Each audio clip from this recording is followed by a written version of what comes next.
I mean, let's remember here, we funded. That's great. Let's get some to come from Saudi Arabia and other places, importing their Wahhabi brand of Islam.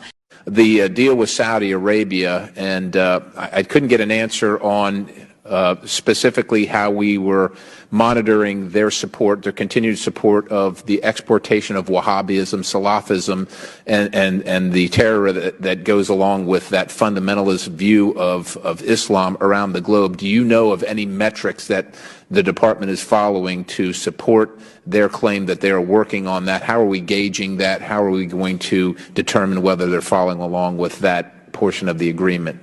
Well, one of the outcomes of the President's Summit in Riyadh was the creation of the Center to counter extreme Muslim messaging with Saudi Arabia. Even back then, it was all about oil.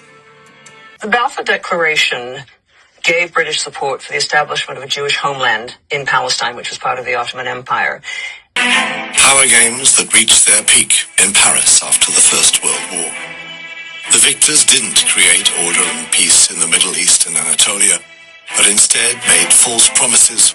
New borders were drawn, new states were created, which had enormous potential for conflict, and which, if you look from 1918 to the present, keep returning to the political agenda.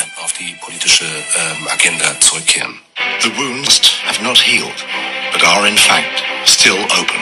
And it's my impression that this attitude, this view of the region, is a consequence of this period, of the Sèvres Agreement, of the post-war order after the First World War. The bloody legacy of Sèvres. The porcelain factory is a symbol of just how fragile the world in the Middle East remains today. And they moved on a sectarian basis to seize the Islamic lands.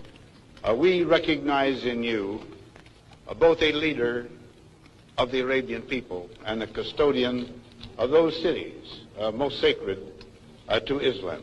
Today flies side by side with the flag of the United States. The state Wahhabi ideology is taught to Saudi children from an early age. Books made in Saudi Arabia, but exported to the world. As we've seen, the defining characteristic of Wahhabis is their hatred and backstabbing of the Ummah. Nothing better represents this than the alliance of the Wahhabis with the British in the early 20th century. In 1915, Ibn Saud signed the Treaty of Darin. This treaty made the Wahhabi Nejd a British protectorate.